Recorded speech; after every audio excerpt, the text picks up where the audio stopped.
బెదరు యోర్దాను యువకులను దేశంలో మోసే ఈ ధర్మశాస్త్రమును పెట్టి ఇట్లా నేను దేవుడైన యెహోవా హోరేబులో మనకు ఇలాగ సెలవిచ్చాను, ఈ పర్వతం వద్ద మీరు నివసించిన కాలము చాలును. అంటే హోరేబులు అంటే బెదరు, హోరేబు అంటే అర్థం ఏంటండి?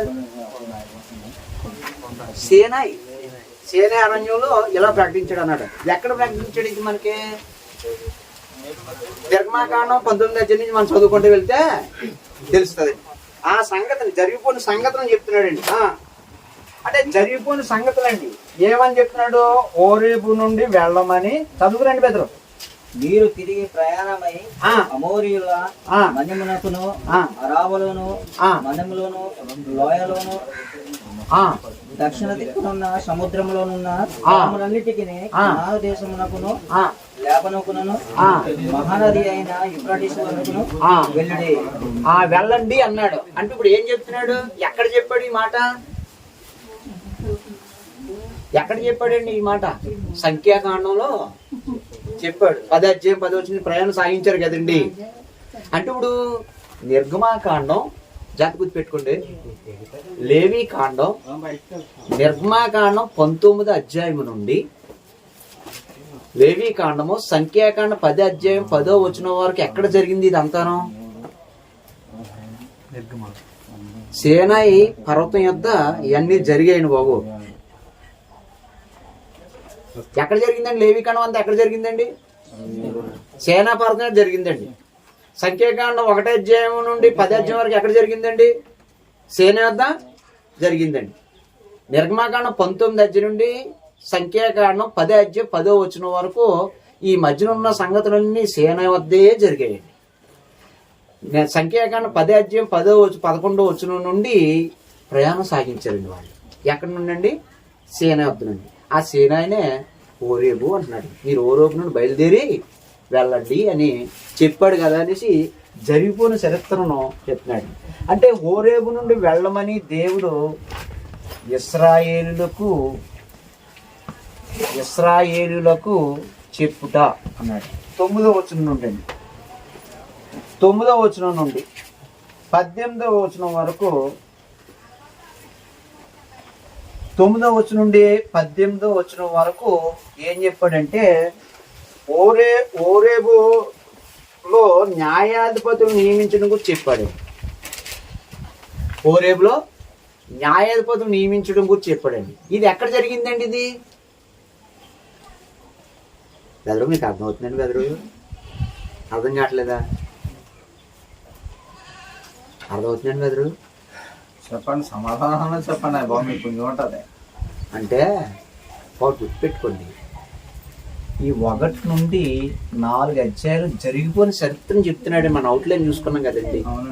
ఇవన్నీ జరిగిపోయిన సంగతులండి. ఇవన్నీ మళ్ళీ ఒకసారి జ్ఞాపకం చేస్తున్నాడు ఇశ్రాయేలీయులకి. ఇప్పుడు 1 నుండి 9 నుండి 18 వచనాల్లో హోరేబులో న్యాయాధిపతులు నియమించారా దాన్ని చెప్తున్నాడండి. 9 నుండి 18 వచనాలు. అది ఎక్కడ జరిగిపోయింది ఆ సంగతి అంటే నిర్గమాకాండంలో 18 అధ్యాయంలో చెప్పారు కదండి.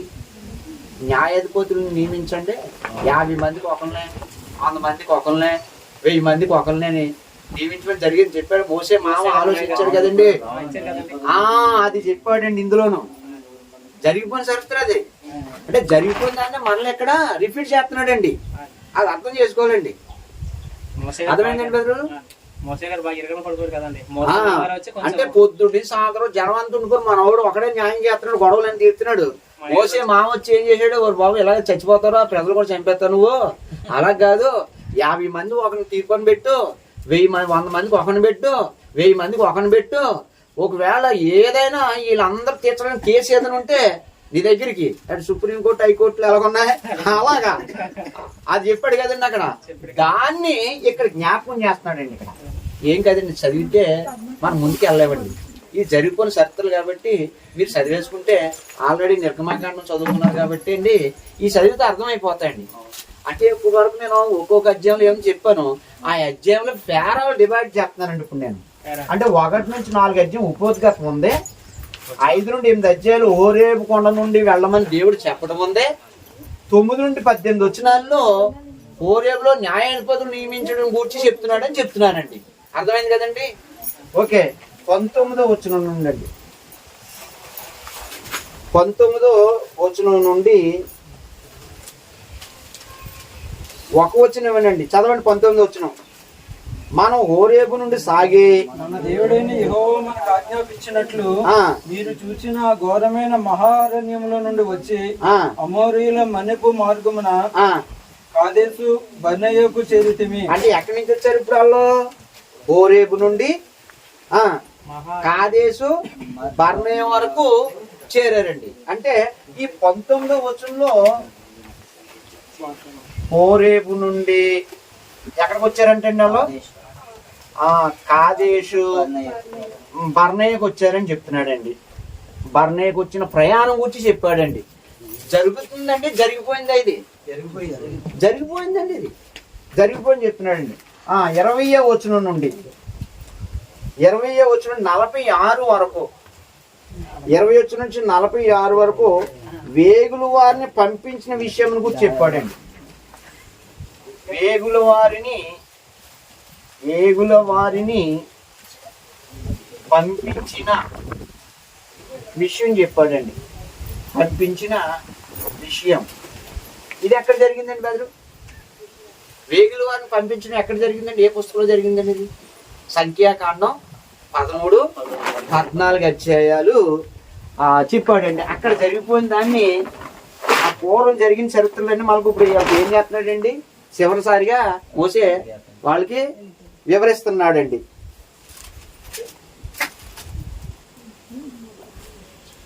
ఓకే, 46 అధ్యాయులండి. ఈ అధ్యాయంలో ఏమని చెప్పండి? ఎన్ని వచనాలు ఉన్నాయండి బెదరు? 1 అధ్యాయులు ఎన్ని వచనాలు ఉన్నాయండి? 46 వచనాలు ఉన్నాయండి. 46 వచనాల్లో ఇదిగో 1 నుంచి 4 వచనం వరకు ఒక విషయం ఉందండి. పేరా అదేంటది? ఉపోతులు అతను చెప్పాడు. 5 నుంచి 8 వచనాల్లో ఏముందండి? హోరేబు నుండి వెళ్ళమని దేవుడు ఇశ్రాయేలుకి చెప్పే సంగతిని వివరించాడండి. 9 నుంచి 18 వచనాల్లో ఏముందండి? హోరేబులో న్యాయాధిపతులు నియమించాడే, అప్పుడు ఆ చరిత్రనే చెప్పుకొచ్చాడండి. 19 వచనంలో హోరేబు నుండి కాదేశు బర్నేయ ప్రయాణం చెప్పుకొచ్చాడండి. అప్పుడు 20 నుండి 46 వచనాలు వేగుల వారిని పంపించిన సంగతిని గురించి చెప్పాడండి. టోటల్ ఈ వచనాలకి అన్నిటికి ఒక అధ్యాయంలో మనకు గుర్తుండడానికి, అధ్యాయం మనకు గుర్తుండడానికి ఒక పేరు పెట్టండి. అధ్యాయం పేరు అవుట్లైన్ చెప్పాను కదా, చరిత్ర జరిగిన చరిత్ర. ఆ బాక్స్ లో 1 అధ్యాయం, 2 అధ్యాయం, 4 అధ్యాయాలు వివరించాను. అవుట్లైన్ హోరేబు నుండి కాదేశు బర్నేయ వరకు ప్రయాణం చెప్పుకొచ్చాడండి. అంతేనండి. పొరగొడుతున్నారు ఏంటండి శాఖర్ గారు? రాసుకున్నారు కదా, అదిగో మాకు బాగా. ఓకే, 2 అధ్యాయం అండి. 2 అధ్యాయం చూడండి. 2 అధ్యాయము 1 నుంచి 8 వచనాలండి. 2 అధ్యాయము 1 నుంచి 8 వచనాల్లో విషయం ఏంటి? చదవండి ఒకసారి. చదవండి బెదరు. మరియు యెహోవా నాతో చెప్పినట్లు మనం తిరిగి ఎర్ర సముద్ర మార్గం అరణ్యమునకు ప్రయాణమైపోయి 9 దినములు శేయీరు మన్యం చుట్టూ తిరిగితిమి. అంతటా యెహోవా నాకు ఇలా సెలవిచ్చాను. మోసే చెప్తున్నాడండి, నాకు ఇలా సెలవిచ్చాను. ఎవరు అంటున్నారండి? మోసే అంటున్నాడు. ఎవరితో అంటున్నాడండి? ఇశ్రాయేలు తోటి అంటున్నాడండి. ఏమని? మీరు ఈ మన్యం చుట్టూ తిరిగిన కాలం చాలును, ఉత్తర దిక్కున తిరుగుడి, ఉత్తర దిక్కు తిరగండి. మరియు మీరు నీ ప్రజలతో ఇట్లనము, శేయీరు కాపులను ఏశావు సంతానమైన ఈ సహోదరుల పొలిమేరను దాటి వెళ్ళబోచున్నారు. వారు మీకు భయపడుదురు. మీరు మిక్కిలి జాగ్రత్తగా ఉండి వారితో కలహపడవద్దు. ఎలయనగా ఏశావు స్వచ్ఛముగా శేయీరు మన్యం నేను ఇచ్చి ఉన్నాను కనుక వారి భూమిలోనిది ఒక అడుగైనను మీకు ఇయ్యను. ఎవరిది? యాసవ సంతానం మీకు ఇయ్యను. ఇశ్రాయేలులారా, మీరు ఆ దేశం బయట వెళ్తున్నారు కదా, ఆ దేశంలో ఒక అడుగు భూమి కూడా మీకు ఇయ్యను అని చెప్పాడండి. ఎందుకంట?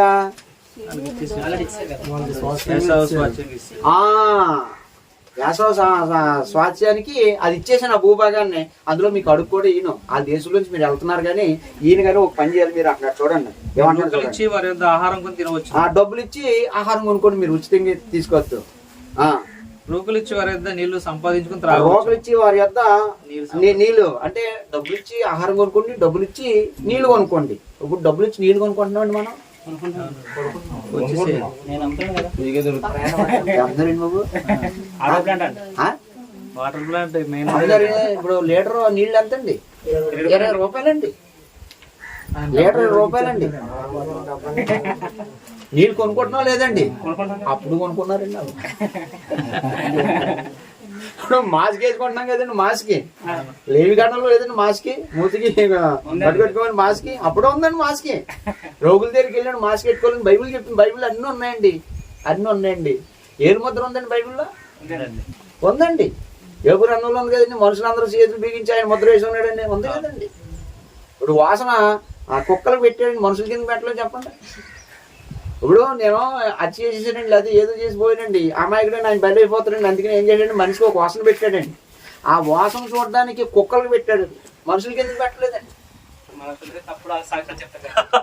తప్పుడు సాక్షులు కదండి. డబ్బుకు అమ్ముడుపోతాడు వీడు, న్యాయాన్ని అన్యాయం మార్చేస్తాడని ఆ నోరు లేని జంతువుకు పెట్టండి. అదే డబ్బులు లంచం కట్టి తీసుకోదండి, అదైతే కుక్క తీసుకుంటుంది ఏంటండి. అందుకని కరెక్ట్ గా చెప్పేద్దండి ఇల్లు, అది మనిషికి పెట్టలేదండి. అది చూసారండి, దేవుడు ఎంత జ్ఞానండి, దేవుడు ఎంత మహాజ్ఞానండి బాబు. దేవుడు జ్ఞానం మానవ జ్ఞానానికి అతీతమైనదండి, అందనదండి. మీకు స్వాతంత్ర్యం డబ్బులు ఇచ్చి ఆహారం కొనుక్కునే, డబ్బులు ఇచ్చి నీళ్ళు తాగండి, డబ్బులు ఇచ్చి అప్పుడు జరుగుతుంది, ఇప్పుడు జరుగుతుంది. హోటల్కి వెళ్తే డబ్బులు ఇచ్చి పోయిన ఆడుతుందండి. ఎన్నాళ్ళు పూర్వం ఇలాంటి వాళ్ళు బంధువులు వస్తే వర్రాయి మీద వరను ఊరి పరిగెట్టి సందులంట అన్నిటిలంట పరిగెట్టి కోడిని నట్టుకొని కోసి అంటే చాలా కష్టపడేవారండి. బాగుంటాడు అని పుయ్యేది. ప్రేమ, శక్తి, అనురాగం, ఆప్యాయతలు పంచి భోజనాలు పెట్టేవారండి. కానీ ఆ బంధువులు వస్తే 2 రోజులన్నా ఉండమనివారండి. ఇప్పుడు ఎవరండి ఇప్పుడు అలాగే అంత కష్టపడి రే వీడు పోయిడా లేడు, ఇలా కేడిపేట వెళ్ళి పార్సల్ బిర్యానీ ప్యాట్ తెచ్చాడు, మొఖం కొట్టి తీసిపోతాడు అంటారండి. ఆ కేటగిరీ ఒకటి ఉంటే ఇంకో కేటగిరీ ఎలా ఉందో తెలుసండి. 12 గంటలకు 1 గంటకు వస్తాడండి బంధువు, ఎవరో మాట్లాడతారండి. అమ్మ నేను వెళ్తానమ్మా అన్నాడు అనుకోండి, అలాగే బాబు పిల్లని అడిగిందని చెప్పుకోండి, పిల్లిని అడిగాని చెప్పండి అంటారండి. బాగా అంటారండి. ఆ వెళ్ళి గేట్ తీసి అసలు వెళ్ళినప్పుడు అంటారు, భోజనం కూడా చేయకుండా పోతున్నాం అంటుంది. భోజనం పెట్టి అతను భోజనం చేయాలని మనిషి తెలియదు, బాబు మాట్లాడితే ముందు భోజనం చేయాలంటది అందండి. దొంగ ప్రేమని ఇప్పుడు అంటాను అంటే ఆ మాట కూడా అనలేదని అంటానని అన్నది తప్ప నిజంగా భోజనం పెట్టే మనిషి కాదండి. భోజనం పెట్టే మనిషి అయితే చాలా అయిపోయింది, తర్వాత మాట్లాడుకు ముందు చేయగడకండి బాబు ఏదో అంటారు కదండి. ఇప్పుడు అలాగ ఉందండి వెదరు. ఇప్పుడు ఇంత మారిపోయింది చూడండి కాలం. ఓకే, నీ చేతుల పనులన్నిటిలోనూ యెహోవా నిన్ను ఆశీర్వదించును ఈ గొప్ప అరణ్యములో. అంటే ఇప్పుడు 5వ వచనం ఏం చెప్పాడండి, వారితో కలహ పడవద్దు. ఎవరితోటి? యాసవ సంతతితోటి.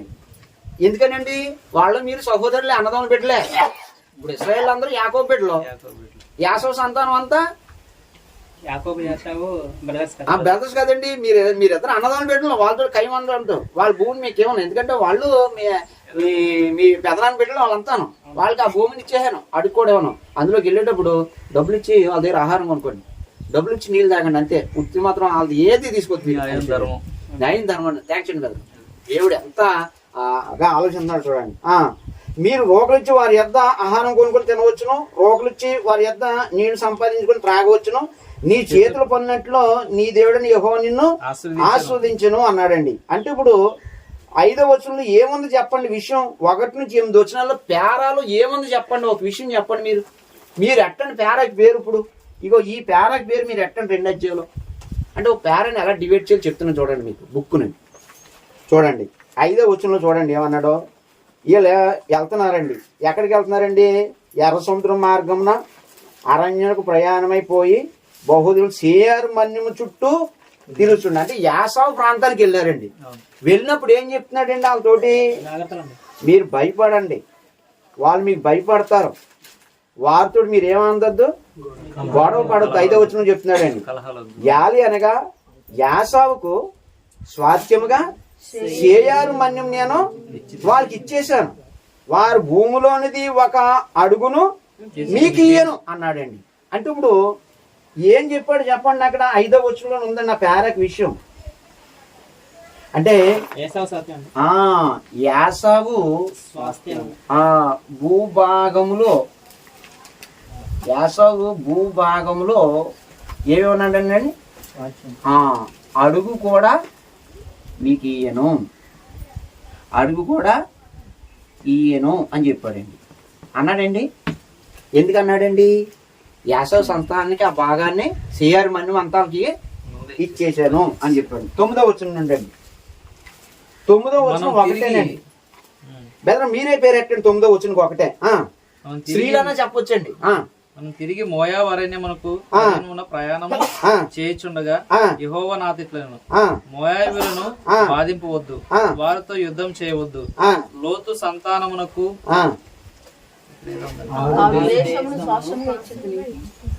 వారి భూమిని ఏది శ్వాసంగా ఇయ్యను. పూర్వకాలంలో ఒకసారి మళ్ళీ చదవండి. నేను చదువుతాను, క్యాచ్ చేయండి. అంటే 9వ వచనం నుండి 15వ వచనం తీసేసుకున్నాను. అంటే వివరించాడు చూడండి. మనము తిరిగి అంటే మోసేను ఇశ్రాయేలీయులు తిరిగి మోయాబు అరణ్య మార్గమున ప్రయాణం చేయుచుండగా యెహోవా నాతో ఇట్లా అన్నాడు. ఏమని? మోయాబులను బాధించవద్దు మీరు. 2, వారితో యుద్ధము చేయవద్దు. లోతు సంతానమునకు 6 దేశమును స్వాస్థ్యంగా ఇచ్చేతిని. 6 దేశాలు అన్నాడండి. ఆ దేశం పేరు 6 అండి అక్కడ. అంటే 6 దేశాలు అనొద్దండి. ఎలా వస్తుందంటే అండి, బైబిల్ చదివితే జోక్ ఎత్తలేదండి. ఆదికాండం మనం గ్రంథాన్ని పరిశీలించి చదవలేకపోతే పొరపాటు చేసుకున్న అర్థం ఉంటది. ఆదికాండం 6:22 వచనంలో నోవహు అట్లు చేసాను అన్నాడండి. అంటే ఆ ఒక్క మాట మనం చూస్తే ఎలాగ అర్థమవుతుందండి? అది అట్లు చేసుకున్నాడు. అలాగా తప్పుగా అర్థం చేసుకునే భావం ఉంటాయి. అయితే మనం పైనుంచి పరిశీలన చేసుకురావాలి. అది కింద దాని అర్థం ఉంటది. అది ఇక్కడ 6 దేశం అంటే 6 దేశాలని కాదు అక్కడ అర్థం. ఆ దేశం పేరే 6. ఎవరికి ఇచ్చాడంటే అది మోయాబీయులకి 6 దేశం స్వాస్థ్యముగా ఇచ్చి తిని వారి భూములో ఏది నీకు స్వాస్థ్యం ఇవ్వను. అంటే మోయాబు దేశమును ఇవ్వను అని చెప్పాడండి. మోయాబు దేశాన్ని ఇవ్వను అన్నాడండి. తరువాత అండి 16 నుండి అండి 16 నుండి 23 వరకు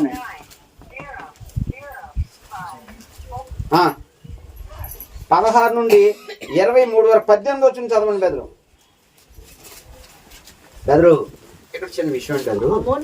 ఇప్పుడు 9వ వచ్చిన నుండి 15 వరకు రాసుకున్నాం కదా. 10 నుండి 15 వరకు అది ఎందుకు ఇవ్వను, ఆ దేశం ఎలాగో పూర్వ చరిత్రను కూడా వివరించాడండి అక్కడ. మీరు ఇంటికి వెళ్ళి చదువుకుంటారు. ఓకే అండి. 16 వచనం నుండి 23 వరకు ఉండండి. 18 వచ్చిన చదవండి, లేకపోతే 17 వచ్చిన చదవండి.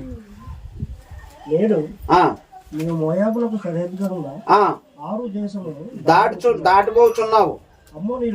అది జాగ్రత్త. అమ్మోనీల మార్గం వెళ్ళినప్పుడు వారిని బాధించవద్దు, వారితో ఏం చేయవద్దు, నువ్వు యుద్ధం చేయవద్దు.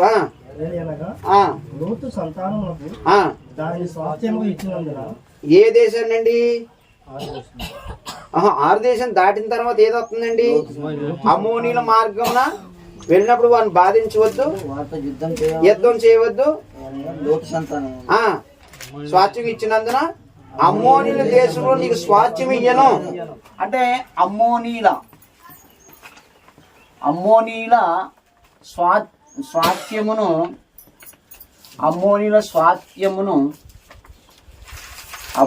స్వాస్థ్యమును మీకు ఇవ్వను. ఎవరికి? ఇశ్రాయేలుకి ఇవ్వను అని చెప్పాడండి.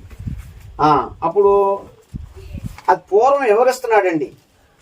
ఇవ్వను, అది రెఫాయిలు దేశమును ఎంచబడుతుంది. పూర్వమందు రెఫాయిలు అందులో నివసించారు. అంటే ఈ అమ్మోనీలు ఆ దేశాన్ని జయించక ముందు ఎవరు నివసించారు ఆ దేశంలో?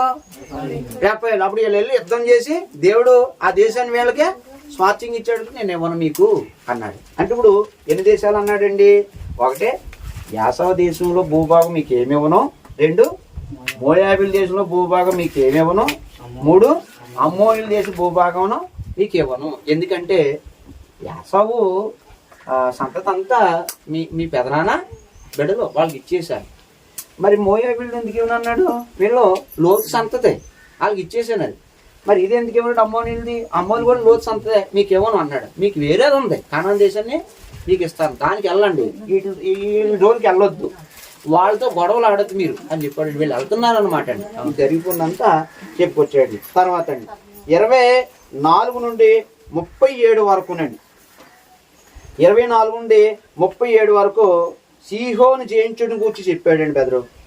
సీహోనును జయించుడిని కూర్చి రాసేసుకుని బెదరు. 24 నుండి 37 వరకు పేరా, 24 నుండి 37 వరకు సీహోనును జయించుడిని కూర్చి చెప్పాడండి.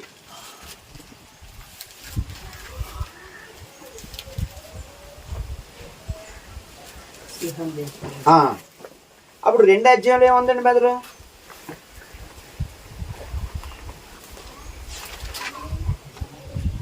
రెండు అధ్యాయులు ఏమండి బెదరు?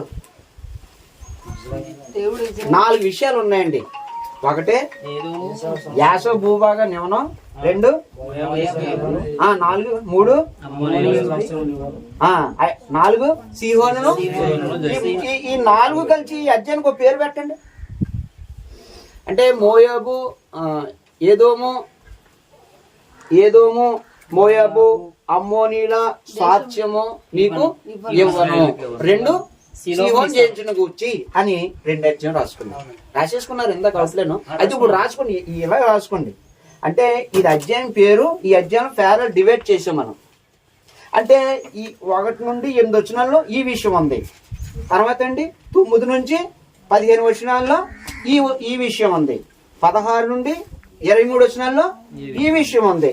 24 నుండి 37 వరకు ఒక విషయం ఉంది. అలా పేరే డివైడ్ చేసుకోవాలండి మనం. అధ్యాయం క్లియర్ గా తెలిసిపోతుంది నీకు. మనకి ఇంక చిక్కులు ఏముండవండి, ఇంక అధ్యాయం పుస్తకాలు ఏముండదండి. అర్థం తెలియదంటే ఏముండదండి. ఒక మాట చదివేసేసి ఎవరికి వెళ్ళిపోతే ఉన్నదంతా అట్లా తెలుపుతుందండి మనకి.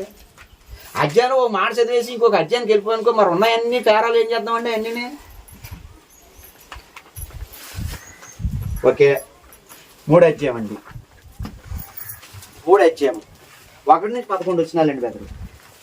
3 అధ్యాయం 1 నుంచి 11 వచనాలండి బెదరు. మనం తిరిగి బాషాను రాజైన ఓగును జయించుటండి. బాషాను రాజైన ఓగును జయించుటండి. రాసేసుకోండి బెదరు. బాషాను ఆ రాజైన ఓగును ఏం చేశారండి? ఆ ఓగును జయించారు. ఎక్కడండి ఇది? అంటే కానాన్ దేశం పట్టణం ఇది. ఇగో ఇక్కడ జయించారండి, ఇటుపక్క జయించారండి, యువతలు జయించారండి. ఇంకా కనాన్ ఇదండి, కనాను. ఇంకా ఈ నది దాటాలి. ఇప్పుడు యార్దాన్ నది, ఇది యార్దాన్ నది అండి, దాటాలి. కానీ అటుపక్క జయించారండి. చదువుతామండి బెదరు. మనము తిరిగి బాషాను మార్గాన్ని వెళ్ళినప్పుడు బాషాను రాజైన ఓగును అతని ప్రజలందరినీ ఎదురైలో మనతో యుద్ధం చేయటకు బయలుదేరి ఎదురుగా రాగా ఎట్లా అన్నాడు? భయపడకము, భయపడకండి, అతని సమస్త జనమును అతని దేశమును నీ చేతికి అప్పగించి ఉన్నాను. ఎస్బోన్ లో నివసించిన మోరీల రాజైన సీహోనుకి చేసినట్లు ఇతని చేయవలని చెప్పాను. అట్లు మన దేవుడైన యెహోవా బాషాను రాజైన ఓగును సమస్త జనమును మన చేతికి అప్పగించను. అతనికి శేషం ఏమీ లేకుండా అతని హతం చేస్తుంది. హతం చేశారంటే జయించారు లేదా? జయించారండి. ఆ కాలంలో అతని పురములన్నింటినీ పట్టుకుంటుంది. వారి పురముల్లో మనము పట్టుకున్న పురం ఒకటి లేదు. బాషాను ఓగు రాజ్యమును అర్గోబు ప్రదేశమంతటా 60 పురములను పట్టుకుంటుంది. ఆ పురములని గొప్ప ప్రాకారములు, గౌనును, గడియలను, దుర్గములు, అవిగాక ప్రాకారం లేని పురము అనేకములు పట్టుకుంటుంది. అంటే ఇప్పుడు జయించారండి. 12వ వచనం నుంచండి. 12వ వచనం నుండి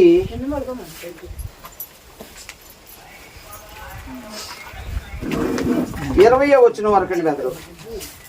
12వ వచనం నుండి ఏంటమ్మా?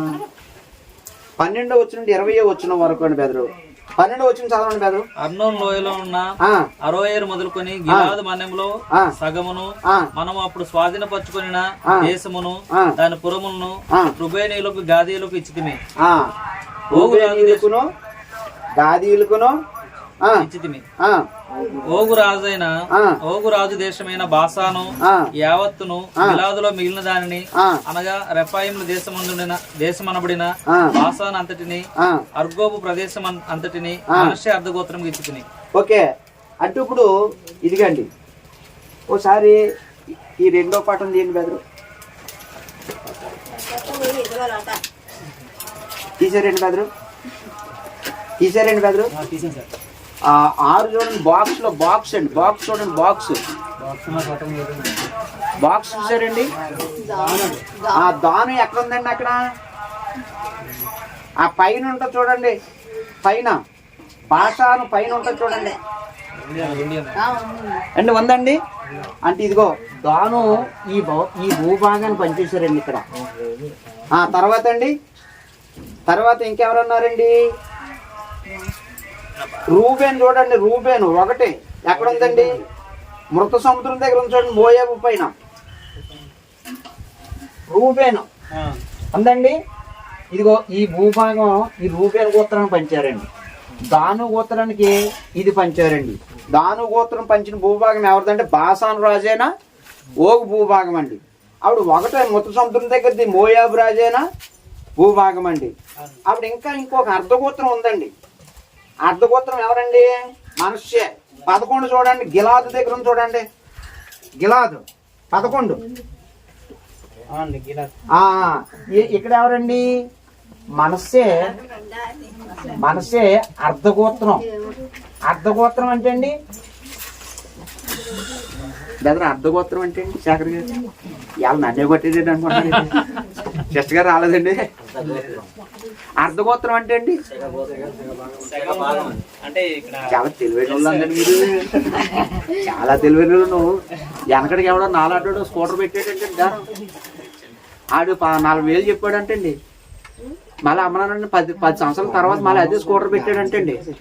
పెడితే 10 సంవత్సరాల కింద 40,000 చెప్పాడు, ఇప్పుడు 7,000 చెప్తాడు వెళ్ళాడంటే అండి. ఎంత స్కూటర్ అంటే 40,000 అన్నాడంటే. 10 సంవత్సరాల కింద 40,000 చెప్పు, 10 సంవత్సరాల తర్వాత కూడా 40,000 చెప్తుంటే మా వంశం మాట తప్పని వంశం. అలా మీరు అందరూ ఒకే మాట మీద ఉంటారా అంటే ఏం లేదండి. యోసేపు కుమారులు ఇద్దరు కాదండి. ఆ యోసేపు గోత్రాన్ని 2 గోత్రాలుగా, ఇది ఒక అర్ధగోత్రం, ఇంకొక అర్ధగోత్రానికి ఇక్కడ ఇస్తారన్నమాట అండి. అర్ధగోత్రానికి ఎక్కడ ఇచ్చారు? అర్ధగోత్రం అంటే ఇప్పుడు 2 గోత్రాల మనకి ఈ ఇటుపక్క యార్దాను అటుపక్క పనిచేసాడండి, మోసే పనిచేసాడండి. అర్థమైందండి బెదరు? ఇంకెంత ఉంటుందండి 12 గోత్రాలకేనే మాస్టారు? 12 గోత్రాలకి ఎంత ఉంటుందండి? కాల్కులేటర్ పట్టండి బెదరు. 9:30 ఎలాగేనండి బెదరు? 9:30 ఉంటది. ఈ అర్ధ ఇందులో కలిపితే 10, ఈ 2 కలిపితే 12 గోత్రాలు అన్నమాట అండి. అంటే ఇప్పుడు 2.5 గోత్రాలకి బాసాను రాగిన ఓగు దేశమును సీహోను దేశమును జయించేసి వీళ్ళు ఏం చేశారండి? మోసే పనిచేసాడండి వాళ్ళకి ఈ భాగం అంతాను. అయితే ఇంకే భాగం జయించాలి వీళ్ళు?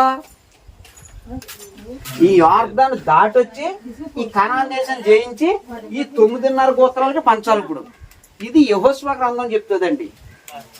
ఆ భూభాగాన్ని యెహోషువ పంచుతాడండి. యెహోషువ గ్రంథంలో చదవగలమండి. అయితే ఇప్పుడు ఇక్కడ మనం ఈ 3 అధ్యాయంలో జరిగిన గొడవ ఏంటంటే సంఖ్యాకాండంలో జరిగిపోయింది కదండి.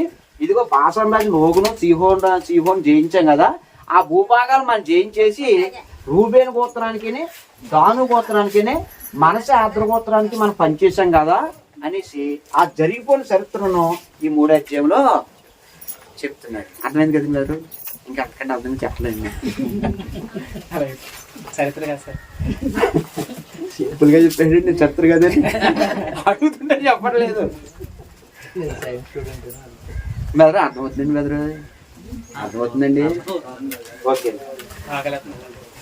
అయినంతేనండి బెదరు అదేనారు.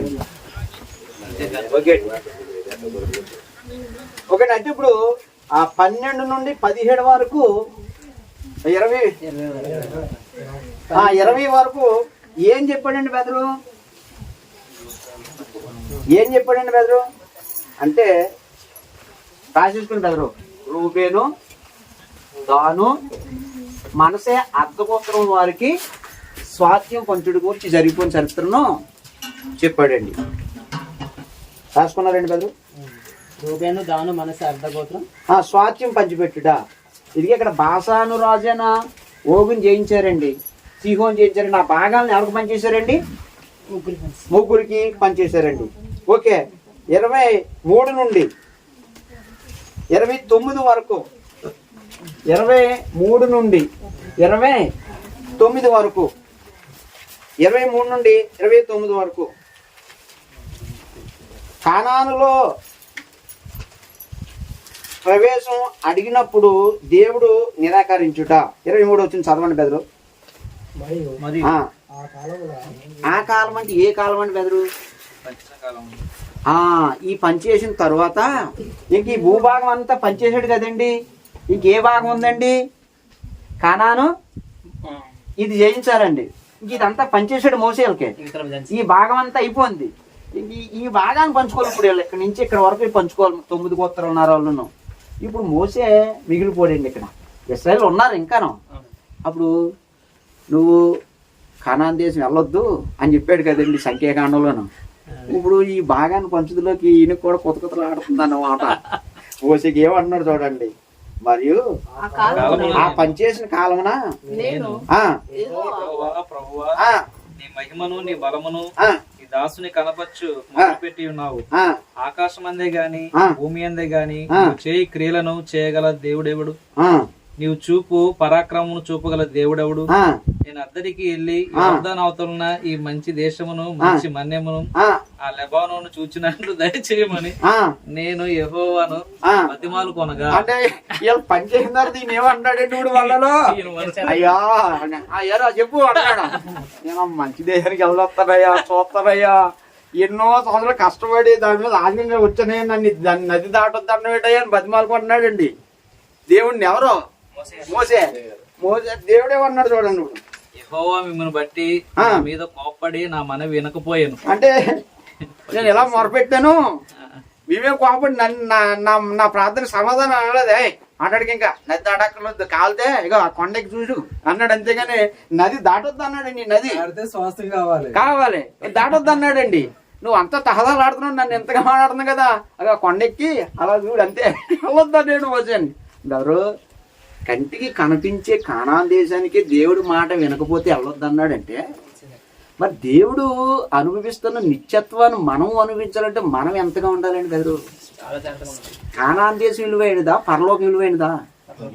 మరి పరలోక విలువైన దేశాన్ని మనం వెళ్ళాలి అంటే మనం ఎంతలా ఉండాలండి? 40 సంవత్సరాలు ఏకపోయి మోసేనే చిన్న మాట్లాడమంటే కొట్టాడని వెళ్ళవని పక్కన పెట్టేశాడండి మోసేనే. మోసే వంటి నమ్మకస్తుడు సాత్వికుడు లేడని సర్టిఫికెట్ ఇచ్చిన దేవుడే మోసేని పక్కన వేసాడంటే మనం ఎంతండి వెదరు? మనకు అర్థం కావట్లేదండి. మీరు ఏమనుకోద్దండి, ప్రార్థనకు వచ్చి సెల్ ఫోన్ మాట్లాడకూడదండి. దేవుడిని అవమానపరిచినట్టండి అది. మీరు ఏమంటే అనుకోండి, నన్ను పిలవడం మానేచ్చు, తర్వాత సంగతండి. కలర్ దగ్గరికి వెళ్ళి అయ్యగారు కలర్ ఏమంటమ్మా నా కలర్ గారు అనుకో, అయ్యగారు నాది చిన్న మనవండి అని హలో అని అనుకో, కలర్ గారితో మాట్లాడుతూ హలో అన్నాడు అనుకో, ఆ బంట్రోతో ఏం చేస్తాడండి? కలర్ మాట్లాడండి. ఒక జిల్లాకి కలెక్టర్ అండి. మరి దేవుడు ఆకాశానికి భూమికి ప్రభు ఆయన దగ్గరికి వచ్చాక ఎలా ఉండాలండి? నేను అంటున్నాను, ఏమనుకోద్దండి, నా రిక్వెస్ట్ అండి. ప్రార్థనకు వచ్చినప్పుడు సైలెన్స్లో పెట్టండి నా దాంట్లో పడేసానండి. థ్యాంక్స్ అండి బ్రదర్. ఉండాలండి, దేవుడిని గౌరవించాలండి, దేవుడిని మన్నం చేయాలండి, మనం దేవుడి విధేయులు అవ్వాలండి. మనం ఆకాశానికి భూమికి ప్రభు అయినా ఆయనకంటే విలువైంది, ఆయనకన్నా మాటలు విలువైన ఇంకేమీ లేదండి మనకి. ఆయన దగ్గరికి వచ్చి ఆయన మాటలు ఇంటూ చక్క పెట్టుకుంటుంటే ఆయన మాటలకి ఆయన సన్నిధికి మనకు గౌరవం ఇవ్వలేనట్టే కదండి, గౌరవం ఇవ్వలేనట్టే కదండి. దేవుడిని గౌరవించాలి మనం, దేవుడి మాటలకి విధేయత చూపాలి మనం. దేవుడి సంధి మోసేని ఏమన్నాడండి? నేను మాట్లాడమంటే నువ్వు కొట్టావు, ప్రజలు ఎదుట నన్ను గౌరవించలేదు, కానాన్ దేశానికి వెళ్ళమని చెప్పేసాడు. మరి మనం అండి, నా ఎదుట మీరు విధేయులు అవ్వలేదు, నా మాటకి విలువ ఇవ్వలేదు, మీరు వెళ్ళరని అంటాడండి మనతోటి. అక్రమం చేయాలన్నా నా అదనండి పోవడం మీరు ఎవరు నాకు తెలియదు అంటాడు అంటండి. అందుకని దేవుడి సంధికి వచ్చినప్పుడు చాలా జాగ్రత్తగా ఇది నా ప్రసంగ గ్రంథం 5వ అధ్యాయం అంటాడు, నువ్వు దేవుని మందిరానికి వెళ్ళినప్పుడు నీ ప్రవర్తన జాగ్రత్తగా చూసుకో, జాగ్రత్తగా ఉండాలండి. ఓకేనండి. మరియు యెహోవా వినకపోయిన మరియు యెహోవా నాతో ఎట్లా చాలును, ఇక నీ సంగతిని కూర్చి మాట్లాడొద్దు ఏటంటున్నాడండి. నేను ఇంక మాట్లాడుక ఆ సంగతి ఎత్తక నా దగ్గర నువ్వు మూసాయి అనేసాడు. అంతే. ఏం చేసాడు మోసే? ఇంకా పని అవ్వలేదు. ఇంకా అగ్నిగుండంలో ధనవంతుడికి ఎలా పని అవ్వలేదో మోసేకి ఇక్కడ పని అవ్వలేదు. మనకి పని అవ్వదు.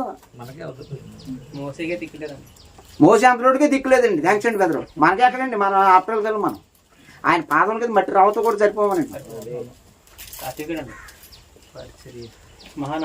ఓకే. అటు ఇప్పుడు ఏం చెప్పాడండి?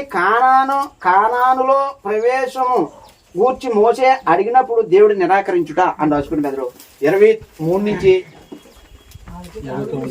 29 వరకు ఉన్నాయి. కానానులో ప్రవేశం గూర్చి మోసే దేవుడిని అడిగినప్పుడు నిరాకరించుట.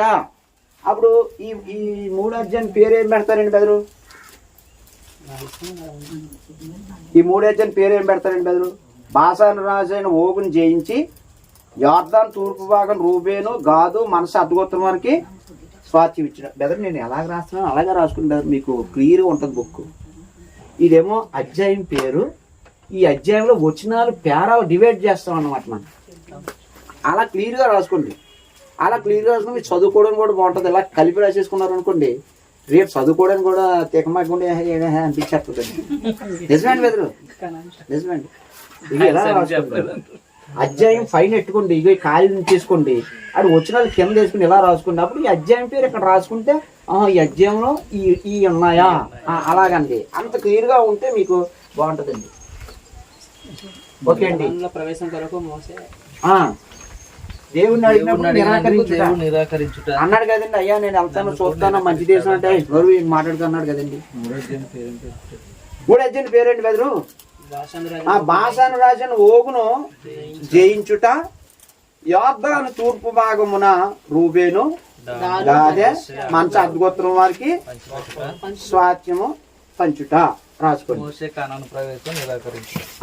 4 అధ్యాయం 4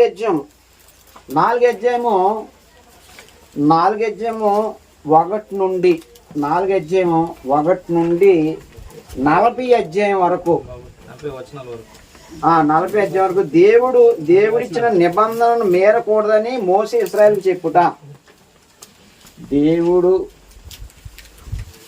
దేవుడు ఇచ్చిన నిబంధనను మేరకూడదని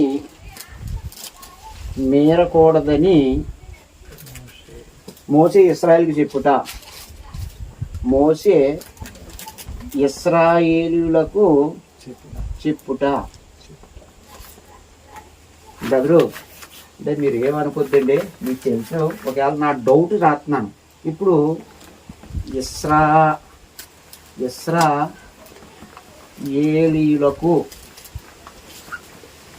ఇశ్రాయేలీయులకు అని రాసింది కదండి.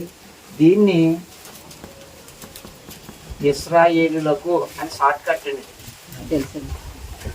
తెలుసు కదండి బెదరు. అంటే ఇది అంతా రాయకుండా ఇలా షార్ట్ కట్ రాస్తున్నాను బెదరు. ఇదిగండి ఇది. ఓకే. ఇప్పుడు ఇందులో ప్యారల్ డివైడ్ లేదండి, మొత్తం అంతా ఒకటేనండి. 1-40 వచనాలు ఏం చెప్పాడండి? 2వ వచనం 1 నుంచి చదువుతున్నాను. కాబట్టి ఇశ్రాయేలులారా మీరు బ్రతికి పితరుల దేవుడు యెహోవా మీకు ఇచ్చిన దేశంలోనికి పోయి స్వాధీనపరుచుకున్నట్లు మీరు అనుసరింపవలసిన విధులను కట్టడలను నేను మీకు బోధించున్నాను వినుడి. మీ దేవుడైన యెహోవా ఇచ్చిన ఆజ్ఞలను మీకు ఆజ్ఞాపించున్నాను. వాటిని గైకొనండి. మీరు గైకొనుట నేను మీకు ఆజ్ఞాపించిన మాటతో దేనిని కలపకూడదు, దానిలో నుండి దేన్ని తీసివేయకూడదు. అంటే దేవుడు ఇచ్చిన ఆజ్ఞలకు ఏది కలపకూడదు, తీసేయకూడదు. ఇది ఇంకా కొత్త నిబంధనలు ఎక్కడ ఉందండి? ఎక్కడ ఉందండి? సామెతల్లో కొత్త నిబంధన ఏంటండి? సావిత్రులు అంటున్నారు, సావిత్రి పాఠం కదా. ఇప్పుడు ప్రకటన 22:18-19 ఈ ప్రవచన వాక్యం వినువాడికి దాన్ని చదివి గ్రహించిన వాడికి నేను చెప్పింది ఏమనగా దీంట్లో ఏది కలపకూడదు, దీంట్లో ఏది తీసేయకూడదు, దీంట్లో ఏదైనా కలిపితే దీంట్లోనే కలుపుతాను, దీంట్లో తీసేస్తే పరలోక పట్టణంలో వాళ్ళు లేకుండా చేసేస్తున్నాడు. కల్తీ పత్రిక 1:8-10 మేము ప్రకటించిన సువార్త కాక మరి ఒక సువార్తను మేమైనా పరలోకం దిగి వచ్చిన ఒక దూతైన ప్రకటించిన ఏళ్ళలో వాడు శాపగ్రస్తుడు అన్నాడు. అంటే బైబుల్కి ఏది కలపకూడదు, బైబుల్ నుండి ఏది తీసివేయకూడదు. ఎన్ని కలిపారండి బైబిల్కి? ఇప్పుడు క్రిస్మస్ పండుగ అసలు బైబిల్లో ఉందండి? ఈస్టర్ బైబిల్లో ఉందండి? లేదండి. ఏమీ లేవండి, ఏమీ లేవండి. మొత్తం అన్ని తెచ్చారండి. ఇంకో విషయం ఏంటంటే యేసయ్య అన్న పదం బైబిల్లో ఉందండి? లేదండి. యేసయ్య అన్న పదం ప్రార్థన ఎవరికి చేస్తున్నారమ్మా? యేసు ప్రభుకి. ఆరాధన ఎవరికమ్మా? యేసు ప్రభుకి. అన్నీనండి. ఏం చెప్తున్నారో ఏం పాడుతున్నారో తెలియట్లేదండి ప్రజలకి. ఒకడు అంటాడు, ఎవరు లేక ఒంటరినై అందరికీ నే దూరమై అనాదిగా మిగిలాను రావా యేసయ్యా. ఏంటి అనాథ అంటండి? అది భార్య ఉన్నారు, పిల్లలు ఉన్నారు, అన్నలు ఉన్నారు, అందరూ ఉన్నారు. అనాథ అంటండి. ఇప్పుడు ఎవరు వచ్చారంటండి? ఇప్పుడు యేసులో వచ్చారండి. యేసులో వచ్చాడు, ఈ రిక్తి వచ్చాడని ఆయన చేతిలో ఉందా? మనసు కుమారుడు రావడం ఎవరికి తెలుసు అంటండి? దేవుడికి ఒక్కడికే తెలుసండి. దేవదూతలకు కానీ యేసులోకి కానీ మనుషులకి ఎవరికి తెలియదు అంటండి. నువ్వు వచ్చామంటున్నాడండి. ఇప్పుడు మరి అనాథ అంటున్నాడండి. అనాథ ఏంటండి వాడు? ఇంకోటి అంటాడండి, ఇంటి మీద ఒంటరినైనా పిచ్చుకొను నేను అంటున్నాడండి. మీరు పక్షుల కంటే బహు శ్రేష్ఠులు గారా మత్తయి సువార్తలో యేసులో చెప్తే ఇది పిచ్చుకంటండి. ఇది అర్థం పర్థం లేని పాటలండి. ఒకడు అంటాడు, మరియమ్మ మరియమ్మ నా ప్రార్థన వినవమ్మా, యేసయ్యను కన్నా మాయమ్మ. ప్రార్థన ఎవరు వినాలంట? మరియమ్మ వినాల ప్రార్థన. ఇంకొకటి అంటాడు, కన్నీటి సుక్కలతోటి నీ పాద సన్నిధి చేరి దినమెల్లా ధ్యానింతునయ్యా యేసయ్యా, నిన్ను నేను ఆరాధింతునయ్యా. రక్తాన్ని కాచిన తండ్రి, మరణాన్ని గెలిచిన తండ్రి. రక్తాన్ని మరణాన్ని తండ్రా ఎవరికి వచ్చారమ్మా? కొన్నాడు బాబు మీరు. ఎవరికి వచ్చారమ్మా రక్తం? తండ్రా యేసువా? ఆ పాట రైటేనమ్మా. ఆడ పాడుతుంటే ఏమి నా భక్తుడా నన్ను పాడుతుంటారు ఎంత కీర్తిస్తున్నావు అంటాడా? ఒరే బాబురే యాపరే అంటాడు ఆయన పైన ఆ పాటిని అంటాడండి బెదరు. ఎంత దారుణం అంటే అండి. లేవికండి దేవుడు ఏమన్నాడండి? మీరు గుడ్డుదాన్ని తెచ్చినా, నడ్డిదాన్ని తెచ్చినా, జబ్బుదాన్ని తెచ్చినా నేను అంగీకరించిన బలి అన్నాడు. మరి పాటలు పాడడం అనే శృతి యాగం, బలి, ఆత్మసమం బలి. ఆ బలి అర్పించిన నా పాటలో పొరపాటు ఉంటే దేవుడు అంగీకరిస్తాడండి? ఎన్ని కలిపేశారంటే బైబిల్ కండి. అది చెప్పడండి. ఇప్పుడు యేసయ్య అనకూడదురా బాబు, మెసేజ్ అన్న పెట్టుకోరా బాబు పాటలోనే వదులుతాయి. ఒక్కో పాట పల్లవేమో యేసు రాకుంటే శరణమేమో యెహోవాదేవుడికి ఉంటుంది. అర్థం కదండి. దేవుడికి సంబంధించిన పదాలన్నీ ఏమో యేసులో ధరించేస్తారండి అట్టుకెళ్ళి. దానియేలును సింహపు బోనులో కాపాడినది నీవే కదా యేసయ్య. దానియేలుని సింహపు బోను కాపాడింది ఎవరంటే అండి? యేసయ్య. ఎర్ర సొంతం నిలగొట్టింది ఎవరంటే అండి? యేసయ్య. ఆ యేసయ్య అన్న పదాన్ని ఎంత స్టైల్ గా పాడుతో తెలుసండి. మళ్ళీ ఆమేన్ అన్నమాట. మేన్ ఏటో తెలియదండి అది. అసలు ఏంటండి అది? ఆమేన్ అనొచ్చు కదండి.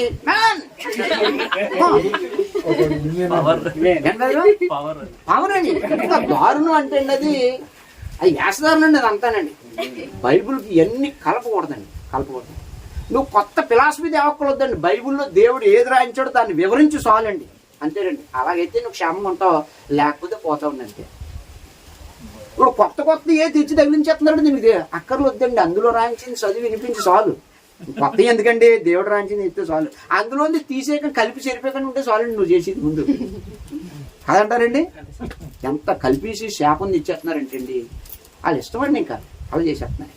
అందుకని దేవుని వాక్యానికి 2వ వచనంలో ఏదియో కలపకూడదు, దేనిని తీసివేయకూడదు అన్నాడండి.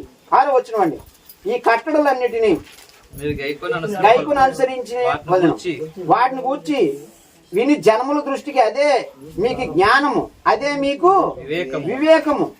వారు చూచి నిత్యంగా ఈ గొప్ప జన జ్ఞానము గల వివేచన గల జ్ఞానమనియు చెప్పుకుందురు. అంటే ఈ కట్టలను అనుసరిస్తే అదే మీకు జ్ఞానం, అదే మీకు వివేచన. అంటే దేవుడు మాటలు వినడం వల్ల మనకి జ్ఞానం వస్తుంది, మనకి వివేచన వస్తుంది. యోబు గ్రంథంలో 28 అధ్యాయంలో మనం చదివితేనండి, బంగారం ఎక్కడ దొరుకుతుంది దానికి స్థలం ఉంది, వెండి ఎక్కడ దొరుకుతుంది దానికి స్థలం ఉంది, నీళ్లు ఒడిగిలు పోకుండా ప్రజలు ఆనుకట్లు కట్టుదురు, కరెంటుకి చీకటికి అంతం కొలుగుతారు, ఇవన్నీ చెప్పుకుంటూ వచ్చి అయితే జ్ఞానం ఎక్కడ దొరుకుద్ది అని ప్రశ్నిస్తారు.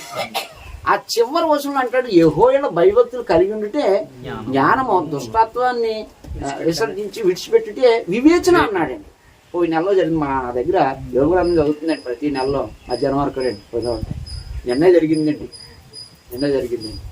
ఇలాగా దేవుడు మాటల వల్ల ఏం కలుగుతుంది అంటాడండి, ఇక్కడ జ్ఞానం కలుగుతుంది. ఇశ్రాయేలు ద్వారా మీరు దాన్ని జాగ్రత్తగా అనుసరించి నడుచుకోండి, దానికి మీరు ఏది కలపకూడదు. ఎక్కడికి వెళ్ళాక ఆ దేశం వెళ్ళాక వెళ్ళి చేయాలి. ఇప్పుడు ఇదంతా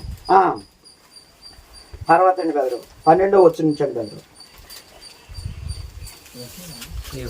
9వ వచనం చదవండి. 9వ వచనం, అయితే నీవు జాగ్రత్త పడము, కళ్ళారా చూచిన వాటిని మరొకని ఉండినట్లు, అవి నీ జీవితకాలం అంతయు నీ హృదయంలో తొలగిపోకున్నట్లు నీ మనసుకు బహు జాగ్రత్త కాపాడుకోను. అంటే ఏమంటున్నాడండి, దేవునిచ్చి ధర్మశాస్త్రం మీరు మరువకూడదు. అలాగే కొత్త నిబంధన దేవుడు మనం చేసినప్పుడు దేవుడి విషయాలు ఏమి మనం ఏం చేయకూడదండి, మర్చిపోకూడదండి. 12వ వచనమండి, యెహోవా ఈ అగ్ని మధ్య నుండి మీతో మాట్లాడాను, మాటల ధ్వని మీరు వింటేది గాని ఏ స్వరూపమును మీరు చూడలేదు, స్వరం మాత్రం వింటిది. స్వరం విన్నారు, దేవుడి స్వరూపం చూడలేదు. మరి ముఖాముఖిగా మాట్లాడిన మాటలు ఉంటాయి. మరి బెదరు ఇంతకీ మోసే దేవుని చూశాడండి బెదరు? చూడలేదండి. కొన్ని దేవుడు స్వరం విన్నాడండి ఆయన బెదరు? థ్యాంక్స్ అండి బెదరు. మరి ఈ మాటలన్నీ మోసేతో చెప్పేది ఎవరండి? దేవదూత మధ్యవర్తిగా చెప్తున్నాడండి. ఎందుకంటే యేసు ప్రభువు కూడా యోహాను సువార్తలో ఏమన్నాడంటే, ఏ కాలం మంది ఆయన స్వరూపం చూడలేదు, ఆయన స్వరము వినలేదు. మధ్యవర్తి ఎవరంటే దేవదూతే మాట్లాడాడండి. ఇవన్నీ మోసేతో దేవదూత మాట్లాడాడు. అందుకని స్వరం వినలేదు అని చెప్పేసాడు. చదవండి పెద్ద. మరియు మీరు చేయవలనని ఆయన విధించిన నిబంధనను అనగా పదాజ్ఞలను మీరు తెలియజేసి 2 రాతి పలకల మీద వాటిని రాశాను. అప్పుడు మీరు నది దాటి స్వాధీనపరచుకున్న దేశములో మీరు అనుసరింపవలసిన కట్టడలను విధులను మీకు నేర్పవాలని యెహోవా నాకు ఆజ్ఞాపించాను. హోరేబులో యెహోవా అగ్నిజ్వాల మధ్య నుండి మీతో మాట్లాడిన దినమున మీరు ఏ స్వరూపం చూడలేదు. కావున మీరు చెడిపోయి, ఇక్కడ జాగ్రత్తగా బెదరు చూడండి. కావున 16, 17, 18 చూసినాలండి. కావున మీరు చెడిపోయి భూమి మీదనున్న ఏ జంతు ప్రతిమనైనను, ఆకాశమందు ఎగురు రెక్కలు గల ఏ పక్షి ప్రతిమనైనను, నేల మీద పోకు ఏ పురుగు ప్రతిమనైనను, భూమి క్రిందనున్న నీళ్ళ ఏ చేప ప్రతిమనైనను, ఆడ ప్రతిమను గాని మగ ప్రతిమను గాని ఏ స్వరూపం కలిగిన విగ్రహమును మీ కొరకు చేసుకొని కూడినట్లును ఆకాశం వైపు కళ్ళెత్తి సూర్యచంద్ర నక్షత్రములైన ఆకాశ సైన్యమును చూచి మరలు కొలబడి నీ దేవుడైన యెహోవా సర్వాకాశం కింద ఉన్న సమస్త ప్రజల కొరకు పంచిపెట్టిన వాటికి నమస్కరించి వాటిని పూజింపకుండునట్లును మీరు బహు జాగ్రత్త పడండి అన్నాడు. అంటే ఇప్పుడు విగ్రహాన్ని ఒక వ్యక్తి ఎప్పుడు చేసుకుంటాడండి బెదరు? సూర్యచంద్ర నక్షత్రాలకు ఒక వ్యక్తి ఎప్పుడు దండం పెడతాడండి బెదరు? ఏ రూపాయలకైనా ఒక వ్యక్తి ఎప్పుడు దండం పెడతాడు చెప్పండి బెదరు? ఇది చదివిన దాన్ని బట్టి చెప్పండి బెదరు. కొత్త మాటలు వద్దు ఇంకా అండి. తెల్లవారుజామున ఉందండి బెదరు. ఇక్కడ నేను ఇది చదివిన దాన్ని బట్టి చెప్పమంటున్నానండి బెదరు. కొత్త మాటలు వద్దన్నానండి. మన సొంత మాటలు వద్దండి. ఇందులో రాయబడిన మాటలనే క్యాచ్ చేయండి. అక్కడ ఏమన్నాడంటే, నేను చదువుతాను చూడండి. కావున మీరు చెడిపోయి, మనిషి చెడిపోయినప్పుడు ఎన్ని చేస్తాడండి అండి బెదరు? మనిషి చెడిపోయినప్పుడు చేస్తాడని అక్కడ అన్నాడు. మీరు చెడిపోయి ఏమన్నాడండి? భూమి మీద ఉన్న ఏ జంతువు ప్రతిమను నేను అంటే, నేను ఒక విగ్రహానికి దండం పెడతానంటే నేను ఏమైపోయాను? ఆల్రెడీ చెడిపోయాను. సూర్యకోళం దండం పెడతానంటే చెడిపోయాను. సూర్యకోళం దండం ఎందుకు పెడతామండి? చెడిపోయాను కదా. అదే నేను చెడిపోయి కానీ దాన్ని పెడుతున్నాం. చెడిపోయి అటువైపు ఎందుకు తిరిగానండి నేను? అది పాయింట్. ఇప్పుడు అలా ఎలా వస్తాను అయితే సూర్యుడి వల్ల బతుకుతున్నామని ఈయనతో ఎలాగైనా బాగునుకుంటున్నారు ఏంటి? ఏం లేదండి. కొంతమంది మానవ జ్ఞానంతో ఏమంటారంటే, దేవుడు అంటే ఎవరో కాదు, పొద్దుడు లెగితే మన కంటికి కనపడే సూర్యగోళమే మన దేవుడు అంటారండి.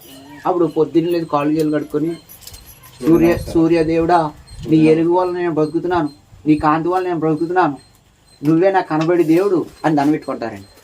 అప్పుడు సూర్యగోళం ఏమంటుందండి, నువ్వు పొద్దున్న లేచి నీకు దండం నీ ఎలుగు వల్ల నేను బతుకుతున్నాను, నీ కాంతి వల్ల నేను బతుకుతున్నాను, నువ్వు దండం పెడుతున్నావు.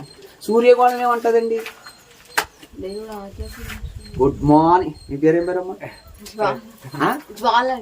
గుడ్ మార్నింగ్ జ్వాల అంటది. సూర్యగోళం ఏమంటాడండి, గుడ్ మార్నింగ్ జ్వాల, నీకు సేవ చేయడానికి నేను వచ్చాను, నీకు ఎండగాయడానికి నేను వచ్చాను, దాన్ని పంపాడు ఒకైనా నీకు పరిసారం చేయడానికి నేను అని సూర్యగోళం అంటే నేనేమంటున్నానండి, నీకు దండం నీ ఎలుగోలు నేను బొగ్గుందని నేను అంటున్నాను. తెలియట్లేదు అంటే సూర్యగోళం మన కోసమా, మనం సూర్యగోళం కోసమా? సూర్యుడు మన కోసం, మనకు సేవ చేయడానికి దేవుడు నియమించిన పెద్ద జ్యోతి. అది కానీ 1:14 వచ్చిన ప్రకారంగా పగల నీళ్ళ పెద్ద జ్యోతిని, రాత్రి నీళ్ళ చిన్న జ్యోతిని వారి కాలంలోనూ సమయంలోనూ తెలియజేయడం, దినశాస్త్రం తెలియజేయడానికి దేవుడు ఏర్పాటు చేశాడు అన్నాడండి. మనం ఆ జ్ఞానం తెలియక ఏం చేస్తామంటే మొక్కుతుంటే చెడిపోయాం, దైవానికి సృష్టికి తేడా తెలియకుండా అయిపోయాను అన్నమాటను. అందుకని ఇలాగ చేస్తే ఎవరైనా చేస్తే, ఇప్పుడు ఇది హైందవ గుడి అండి, ఇదేమో ఇది చర్చి బిల్డింగ్ అండి. చర్చి బిల్డింగ్ మీద సిలువ ఉందండి. ఇప్పుడు ఒక వ్యక్తి ఈ గుడి దగ్గరికి వెళ్ళి అని పోయాడండి. ఈ వ్యక్తి, ఈ చర్చికి సంబంధించిన వ్యక్తి ఈ సిలువ రూపాన్ని చూసి ఎలాగనుకున్నాడండి. ఇద్దరికి తేడా చెప్పండి. అమ్మ వదనాలమ్మ, ఇద్దరు తేడా. ఇతనేమో తన రూపానికి దండ పెట్టుకున్నాడు, ఇతను తన రూపాన్ని సిలువ పెట్టుకోవచ్చండి. ఎందుకు పెట్టుకోకూడదండి? రీజన్ చెప్పాలి. థ్యాంక్స్ అండి. అదండి ఇక్కడ చెప్పాడండి, ఏ రూపాన్ని నువ్వేం చేయకూడదు, చేసుకోకూడదు. చేసావా నువ్వు చెడిపోయినోడుగా, నువ్వు నేనట్లేదండి అను అంటుంది. మళ్ళీ నేనన్నాను, ఏ రూపాన్ని నువ్వు యేసుప్రభు బొమ్మ పెట్టుకోవచ్చా? ఊరుకండి బాబు, యేసుప్రభు బొమ్మ పెట్టుకూడదు అంటారు అండి. ఇప్పుడు యేసుప్రభు నేను గొర్రెలకు గొప్ప కాపురిని అన్నాడండి. ఈ గొర్రెలు కాపురని సంఖలో గొడుక్కర్రాను, సంఖలో గొర్రెలు వేసాడండి. అసలు అది అక్కడ ఉందండి బైబిల్లో. గొర్రెలు కాపురం అన్నాడండి, కర్ర ఒకటిని పిల్లలు ఒకటి వేసేసిన సంఖలో ఒకటి. ఒక్కొక్క బొమ్మలేమో రాయి ఇంటికి పిలుకలు ఉంటాయండి యేసుప్రభుకి. ఒక దేవుడు గెట ఉంటుందండి, తల అంతా పెంచుకుని ఉంటాడండి. నిజమంటే అవన్నీ అబ్బాయి అవన్నీ యేసుప్రభు ఇలాగ ఉంటాడని ఊహాచిత్రాలు అండి అవన్నీ. ఆ బొమ్మలు చూసి అంటాడు, రాత్రి పడుకుంటాడు, ప్రభు వారు నాతో కల్లోకి వచ్చి ఇలా కలమన్నాడు, ఇక్కడే పెట్టమన్నాడు చిచ్చు. ఆ సంఘాన్ని కొట్టేమన్నాడు, నేను లండన్లో నాకు 2 లక్షలు ఉద్యోగం నెలకే వదిలేమన్నాడు, లండన్లో చేయట్టుకుని ఇండియా తీసుకొచ్చి ఈ భాస్కర్ పక్కనే పెట్టమన్నాడు. అంటలేదు అయ్యో మా భాస్కర్తో అయ్యారు దేవుడు మాట్లాడతాడంటే నువ్వు అనుకుంటావు. అది 13 అధ్యాయం వెళ్ళినట్టు చూద్దాంలేండి. అది దేని రూపాన్ని మనం ఏం చేయకూడదండి, చేసుకుంటే చెడిపోయిన వాళ్ళు మనం ఇక్కడ అంటారు. సిలువను ఎట్టుకోకూడదండి, సిలువ ఎట్టుకోకూడదు. ఇప్పుడు మన దేశ చట్టం ఏంటండి, నరహంతకుని ఊరు తీస్తారండి మన చట్టం. వాళ్ళ చట్టం ఏంటండి, సిలువ వేస్తారండి. ఇప్పుడు ఉరితోడు మెల్ల వేసుకుంటామండి, తిరుగుతామండి. మరి సిలువని మెల్ల వేసుకొచ్చండి వేసుకుంటాం. అంటే మన దేశ చట్ట ప్రకారంగా ఉరితోడు అలాంటిదో, వాళ్ళ దేశ చట్ట ప్రకారంగా సిలువ అలాంటిదండి, నేరస్తుడికి వేసేదండి. దాన్ని నేను ఇప్పుడు మా నాన్నగారు కరెంట్ పోల్ మీద చనిపోయారండి. మా నాన్నగారు కరెంట్ పోల్ మీద చనిపోయారండి. కరెంట్ పోల్ లాంటిది బంగారంతో తయారు చేసి ఇక్కడ ఎవరుకుంటే బాగుంటుందండి కదా, బాగోదు. అలాంటివి వేసుకోకూడదండి. ఆర్సీఎం వేసుకుంటాడండి, టంటాం లెక్కెట్టుకోండి, పోసులు లెక్కెట్టుకుంటే మనం చేయకూడదు. జాగ్రత్తగా దేని రూపాన్ని మనం ఏం చేయకూడదండి. నువ్వు చెడిపోయినోడు. తర్వాత అక్కడ ఇంకో మాట అన్నాడండి, మరులు కొల్పబడిన వాడు అన్నాడండి. అక్కడ ఏమన్నాడండి, మరులు కొల్పబడి అంటే ఏది దైవమో ఏది దైవం కాదో నీకు తెలియదు అన్నాడండి. 19వ వచనంలో సూర్య చంద్ర నక్షత్రములైన ఆకాశ సైన్యం చూసి మరులు కొల్పబడి నీ దేవుడని యెహోవా సర్వాకాశం కింద ఉన్న సమస్త ప్రజలకు పంచిపెట్టేసాడంటే ఇదంతాను. సూర్యచంద్ర నక్షత్ర సర్వాన్ని మనకు పంచిపెడితే పంచిన వాటిని దైవం అంటున్నాం, పంచిన వదిలిపెట్టేసామండి మనం. పంచిన వాటిని దైవం అంటున్నాం, పంచిన వదిలేను. ఇప్పుడు సృష్టిని పూజిస్తున్నాం, సృష్టికర్తను పక్కన పెట్టేసామండి మనం. అందుకని సత్యాన్ని మనం గుర్తెరగాలండి, గుర్తెరగాలి. చదవండి బెదరు.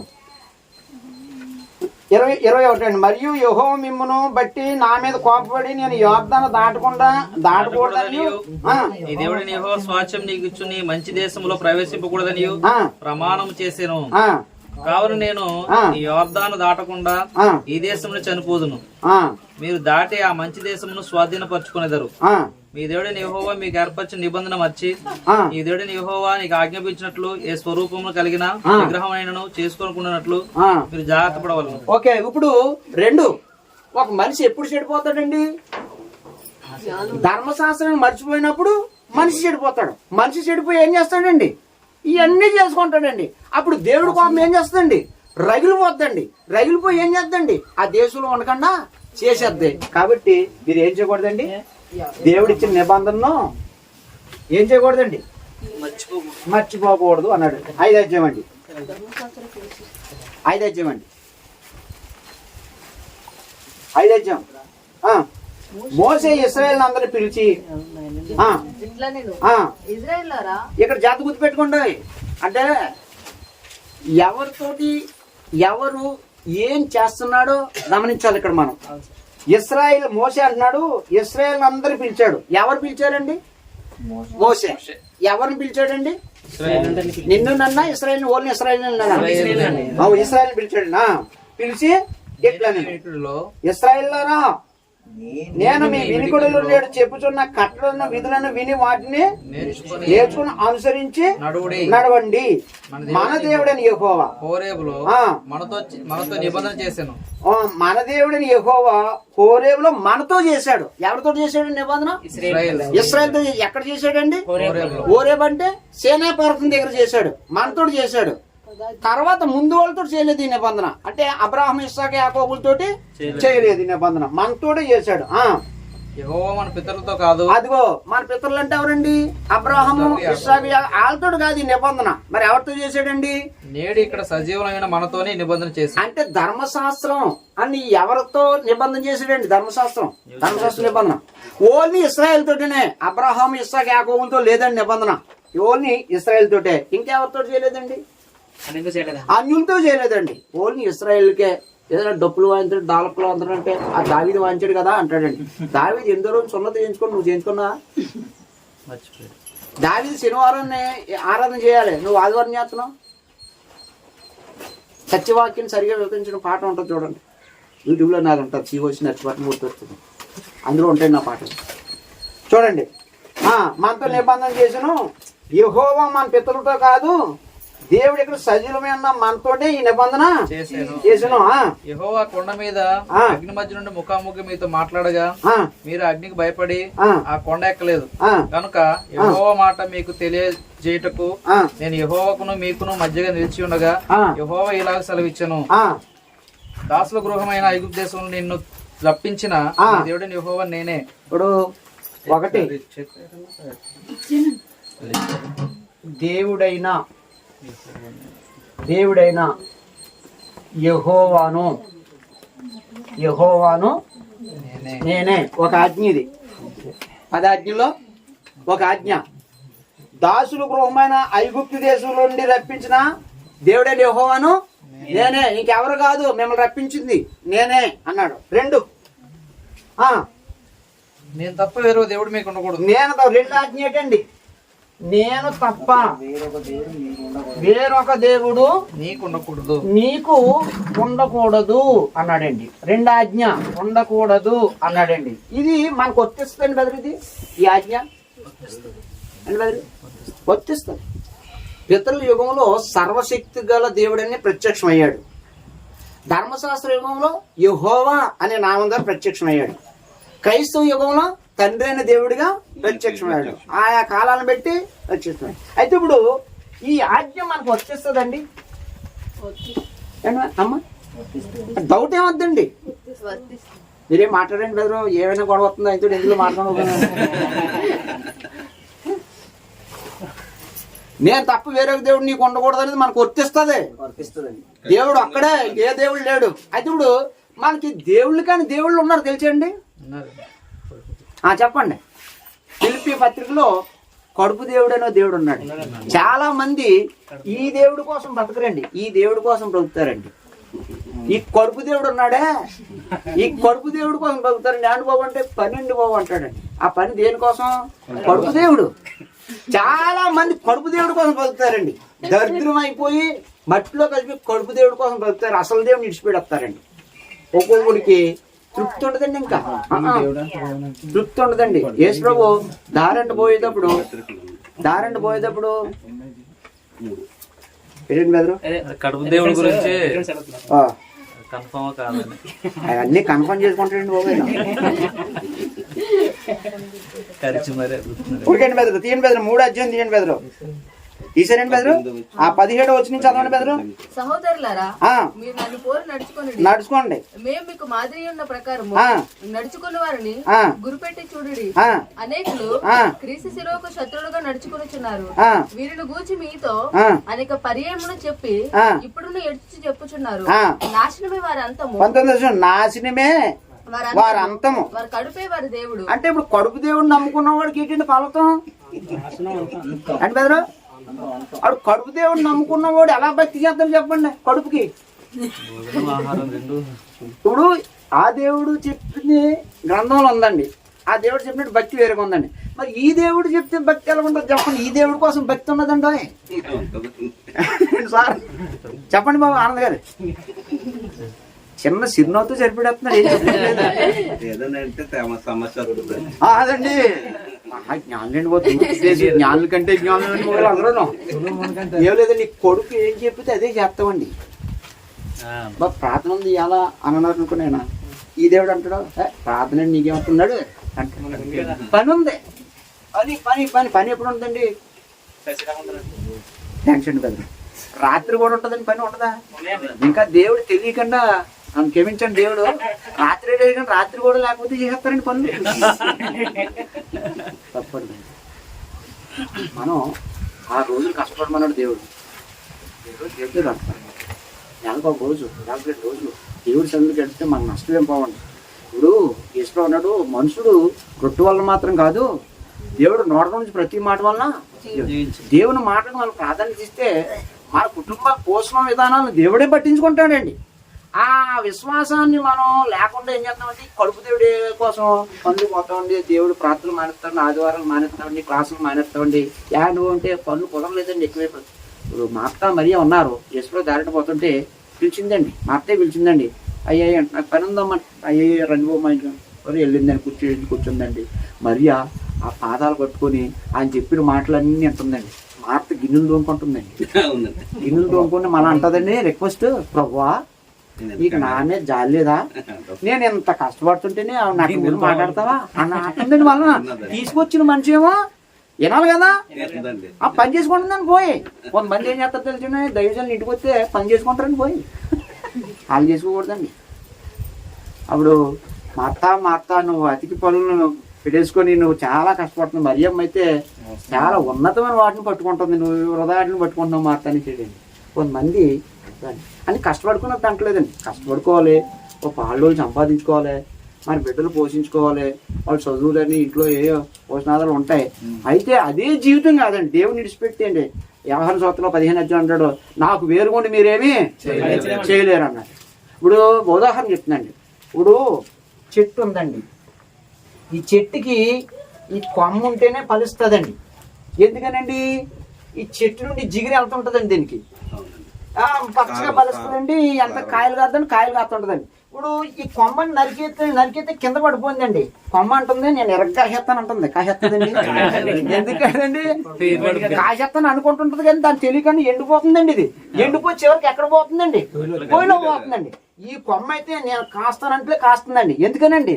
చెట్టుకు ఉంది కాబట్టి అండి. అలాగే చెట్టుకు కొమ్మ ఉంటే పచ్చగా ఉంటుంది, కాయలు కాస్తుందండి. చెట్టు నుండి కొమ్మ వేరైపోతే ఎండిపోతుందండి. కానీ దాని ఆలోచనలు ఫలిస్తానన్నా సరే దాన్ని తెలియకుండా ఎండిపోతుందండి. అలాగే మనం దేవుడికి అంటుకట్టబడితే ఫలిస్తాము, దేవుడి నుండి వేరైపోతే ఎండిపోతామండి, నాశనం అవుతామండి. అంతే, ఏం కాదు. ఇంకా అందుకని ఉదాహరణ లేదు. తిడుతున్నామండి అంటే వాకింగ్ చెప్పండి తిడతంలో ఉందండి బాబు. ఏంటి సార్ అందుకని నేను తప్ప వేరొక దేవుడు నీకు ఉండకూడదు అంటే కడుపు అనే దేవుడి కోసం బ్రతకూడదు, డబ్బు అనే దేవుడి కోసం బ్రతకూడదు. ఈ రోజు దేవుడు చాలా మంది దేవుళ్ళు ఉన్నాయి మనకి. ఉద్యోగమే దేవుడు కాదంటారండి. వాళ్ళు ఉద్యోగం చేసుకోవద్దు అంటలేదండి, చేసుకోవాలి, పని చేసుకోవాలి. దేవుడికి ముందు ప్రాధాన్యత ఇవ్వాలి, మనం దేవుని మాటకు ప్రాధాన్యత ఇవ్వాలి, దేవుడి సన్నిధికి ప్రాధాన్యత ఇవ్వాలి. అప్పుడే మనం విజయవంతం అవుతాం ప్రతి దాంట్లోనూ. నువ్వే పని చేసినా. యోబు ఊజు దేశంలో యోబు అంత గొప్పవాళ్ళు లేడండి, అతను అంత ఆస్తిమంతుడు లేడండి. ఎందుకో తెలుసండి, అతను దేవుడి వల్ల భయభక్తులు గలవాడు, చెడుతనం విసర్జించిన వాడు, యథార్థవంతుడు అన్నాడు. ఇంకో విషయం, కుటుంబం పట్ల ఎంత శ్రద్ధ తీసుకోవడం తెలిసిండి. అతను తన కొడుకులు, పెద్ద కొడుకు ఇంటికాడ ఇవాళ భోజనాలు, ఇవాళ పెద్ద కొడుకు అయిపోతే ఆ కొడుకు తర్వాత ఇంకో కొడుకు ఉన్నాడా, అతని దగ్గర రేపు భోజనాలు. మళ్ళా అతని తర్వాత ఇంకో అంటే 7 కొడుకులు 3 కూతురు యోబుకి. ఇలా 10 మంది 10 రోజులు భోజనాలు ఏర్పడి అలా సైకిల్ చక్రం తిరుగుతుందండి. ఇలాంటి సమయంలో నాకు తెలియకుండా దేవునికి వ్యతిరేకంగా పాపం చేస్తే, ఆ పాపం నా కుటుంబంలో ప్రవేశిస్తే దేవుడు ఉగ్రుడు అయిపోతాడు, నేను నాశనం అయిపోతాను నేను భయంతో పొద్దున్నే బిడ్డలు లేపి బళ్ళు అర్పించేవాడండి. అంటే పాపం రాకుండా కాసుకుని అంత శ్రద్ధగా ఉంటుంటే దేవుడు అతని చేతి పనిని దీవించి అతని కష్టాలైతే ఎక్కడికి పోకుండా కాపు కాస్తే ఆ ఊరు దేశంలో వృద్ధుడు అయిపోతే ఓ స్వార్థపరుడు, ఓ అసూయపరుడు, కళ్ళు వారలేనాడు పచ్చకామెరలోడికి కళ్ళంతా పచ్చకున్నట్టుగా వెళ్ళిపోయాడండి అక్కడికి చెప్ప చేయకుండానే. ఇప్పుడు పెళ్ళికి ఎవరో పిలవకపోతే వెళ్తే పిలవంట పేరంట మా సైడ్ మా ఎక్కువ అంటారండి. అలాగా ఆయన పిలవలేదు, ఆడికి ఇన్విటేషన్ లేదు, ఏమీ లేదండి. దేవతలకి దేవుడికి మీటింగ్ జరిగితే వెళ్ళిపోయాడండి. ఎంతకీ పని ఏంటి తెలుసండి, ఇప్పుడు పచ్చగా పోతున్నాడు కదా యోగు, అతని జీవితాన్ని పోగొట్టేటని వెళ్ళిపోయాడండి. దేవుడు న్యాయవంతుడు కదండి, అలాగా ఎక్కడి నుంచి వచ్చావు అన్నాడు. ఎక్కడి నుంచి వచ్చాడో తెలిసి ఎవడో తెలిసి దేవుడికి తెలీదా? నేను భూమి మీద ఇట్టాడు తిరుగుతున్నాను, ఎవడన్నా బాగుంటే ఆయన పాడు చేయడానికి నా పని అని కొంచెం 7 సంగతి యోగు సంగతి ఆలోచించాము అన్నాడు. ఆయన ఆలోచించడం పెట్టి 7 సంగతి చెప్పి డైరెక్ట్ పాయింట్కి రా అంటే, యోగు ఊరికినే నీకు ఉత్తునే భక్తి చేసలేదు, ఆ నాశనం దీవించేసాం, అందుకు కష్టాలను దీవించాం, ఆస్తి పోక నురుచుట్లు కొన్ని కాపుదలు వేసా, అవన్నీ తీసేసి చూడు ఏం చేస్తాడో, నిన్ను భక్తి చేస్తాడో తిడతాడో చూడు అన్నాడండి. అరే అలా కనుకయ్యా యోగు చాలా యథార్థవంతుడు, న్యాయవంతుడు, భక్తిపరుడు. అంటే ఏం కాదు అన్ని తీసేసి చూడు అన్నాడండి. అతను ప్రాణాన్ని తీయడానికి నీకు ఇవ్వలేదు కానీ అతను అన్ని తీసేసి చూడు చూద్దాం అన్నాడండి. వచ్చాడండి అన్ని బాడ్చాడు.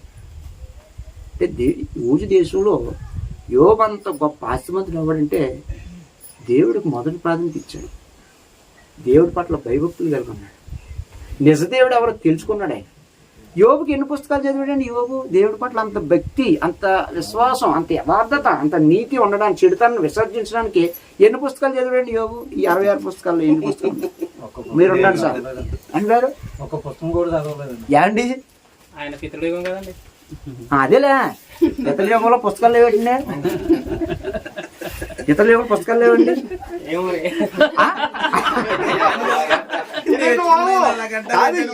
కాదు ఏ గొడవ లేదనండి, ఏమంటే సరిపోతుంది కదండి. అమ్మ బాబోయ్